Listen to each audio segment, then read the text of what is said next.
ఈనాడు మనిషి మరణించిన తర్వాత వారిచ్చిన ఆస్తులనే కానీ వారి ఆలోచనలని కొనసాగించాలని, వారి ఆలోచనలకు అనుగుణంగా వారి సంస్థలను నిర్వహించాలని ఆలోచన చేస్తున్న వాళ్ళు చాలా తక్కువ మంది. కానీ ఈనాడు రామోజీరావు గారు ఇచ్చిన స్ఫూర్తి, వారు అందించిన సంస్థలు, ఈ సంస్థల్ని నిర్వహించడం కూడా అంత ఆషామాషి వ్యవహారం కాదు. ఆర్థిక భారంతో కూడుకున్నాయి.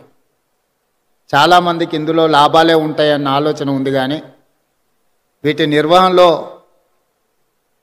అధిక వ్యయం కూడా కూడుకొని ఉన్నదన్న సంగతి చాలామందికి తెలియదు. అయినా వారి కుటుంబ సభ్యులు ఈనాడు ఈ సంస్థలను అన్నీ నిర్వహిస్తూ తెలంగాణ రాష్ట్రానికి, హైదరాబాద్ నగరానికి ఒక గర్వకారణంగా ఈ సంస్థలు ఈరోజు నిలబడ్డాయి. ఈనాడు తెలంగాణ రాష్ట్రం, హైదరాబాద్ నగరము అంటే ఒక 4 వండర్స్ గురించి మనం మాట్లాడుకుంటే, మొదటి వరుసలో చార్మినార్, రెండవ వరుసలో గోల్కొండ, మూడవ వరుసలో హైటెక్ సిటీ, 4th వండర్ కింద రామోజీ ఫిలిం సిటీ ఈరోజు తెలంగాణ రాష్ట్రానికి, హైదరాబాద్ నగరానికి ఒక గుర్తింపును తీసుకొచ్చింది. ఆనాడు తెలుగు సినీ పరిశ్రమ నంది అవార్డులతో మొదలై ఈనాడు ఆస్కార్ అవార్డులకి ఎదిగింది అని అంటే ఈ ప్రాంతంలో కట్టిన స్టూడియోలే కాదు, రామోజీ ఫిలిం సిటీ కూడా ఎంతో తోడ్పాటును అందించింది. అందుకే నేను చాలా సందర్భాలలో చెప్పడం జరిగింది, టాలీవుడ్ బాలీవుడ్ కోసం కాదు, హాలీవుడ్ కూడా ఈ రాష్ట్రానికి, నగరానికి, రామోజీ ఫిలిం సిటీకి రావాలి. స్క్రిప్ట్తో వస్తే ప్రింట్తో వెళ్ళాలి అని రామోజీ గారు ఏదైతే ఆలోచనతో ఈ రామోజీ ఫిలిం సిటీని వారు ప్రారంభించినరో ఈరోజు ఆ కళ నిజమైంది.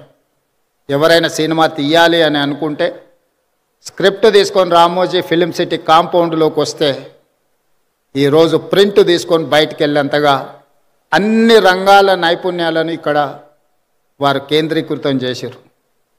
ఈ 2000 ఎకరాలు ఒక కళాఖండం, ఒక అద్భుతం. దీనికి చాలామంది సమస్యలు సృష్టించాలని ప్రయత్నం చేసిన వాటన్నిటినీ రామోజీరావు గారు నిలబడి తట్టుకొని ఈ తెలంగాణ రాష్ట్రానికి ఒక గర్వకారణంగా రామోజీ ఫిలిం సిటీని తీర్చిదిద్దడం జరిగింది.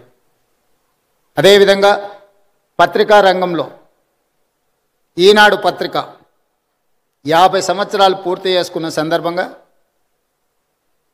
రామోజీరావు గారు నిద్ర లేవగానే ఈనాడు పేపర్ చదివే అలవాటును, నిద్రపోయే ముందు ఈటీవీ వార్తలను చూసే నిద్రపోయే అలవాటును తెలుగు ప్రజలకి ఒక అలవాటుగా మార్చిండు.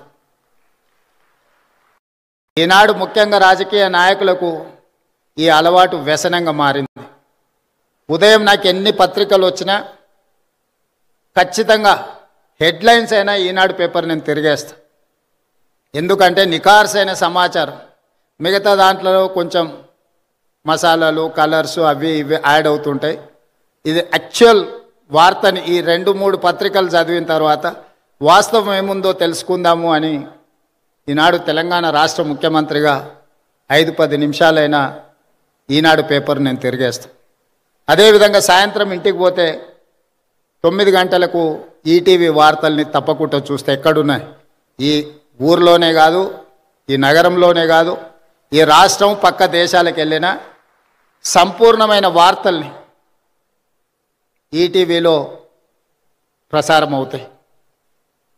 వాళ్ళ ఆలోచనలను కాకుండా జరిగిన వాస్తవాలను ప్రజలకు అందించాలన్న వారి స్ఫూర్తి ఈరోజు ఈనాడులో కానీ ఈటీవీలో కానీ కనిపిస్తుంది. అదేవిధంగా రామోజీరావు గారి గురించి ఆలోచన చేసినప్పుడు ఆశ్చర్యకరమైన అంశాలు కనిపిస్తాయి. పచ్చళ్ళు తినిపించిన రామోజీరావు గారి గొప్పతనం ఉంటుంది, పత్రిక చదివిన రామోజీరావు గారి గొప్పతనం కనిపిస్తుంది.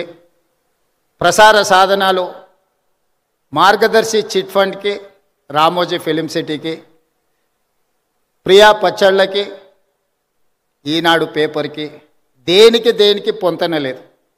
ఇలా వివిధ రంగాలలో ఒక వ్యక్తి రాణించడం చాలా కష్టం. ఒక వ్యక్తికి ఒక విషయంలో టాలెంట్ ఉందంటే మనం అర్థం చేసుకోవచ్చు, అతను నిరంతరం అందులో కృషి చేయడం, అందులోనే ప్రయత్నం చేయడం అనేది ఆ వ్యక్తికి అందిన ఒక విద్య అనుకోవచ్చు.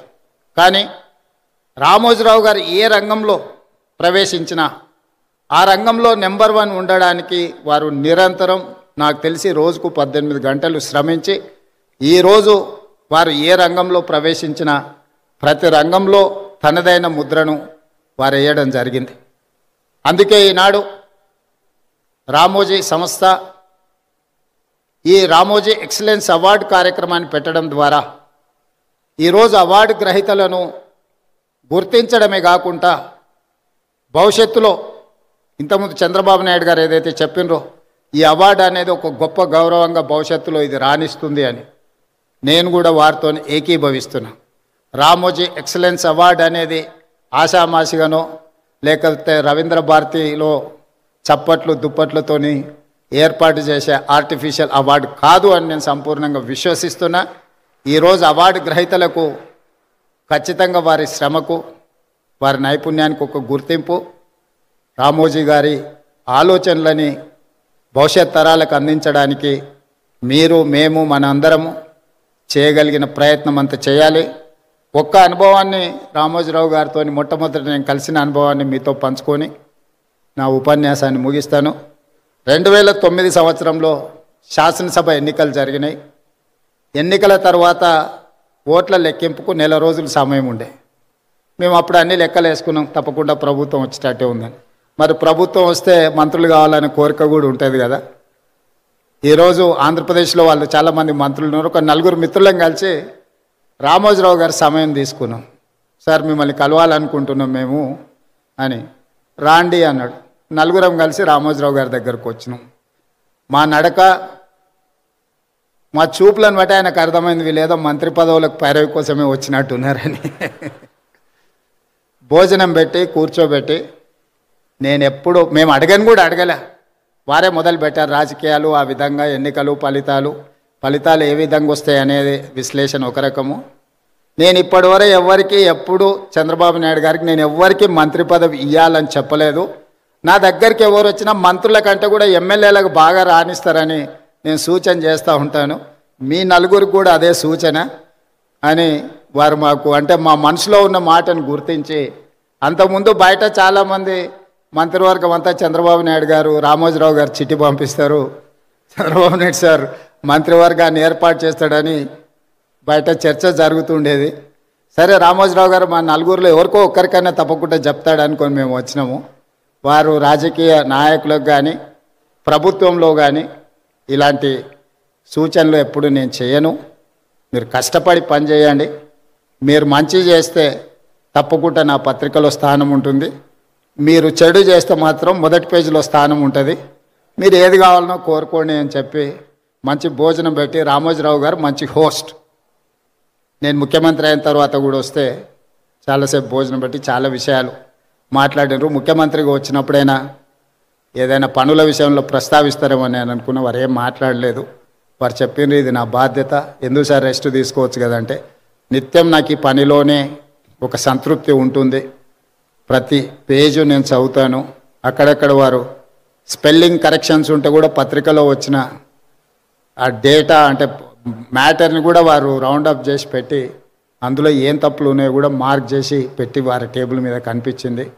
అంత నిబద్ధతతోని వారు పనిచేసిండ్రు కాబట్టే ఇంత గొప్ప సంస్థను నిర్మించగలిగినరు.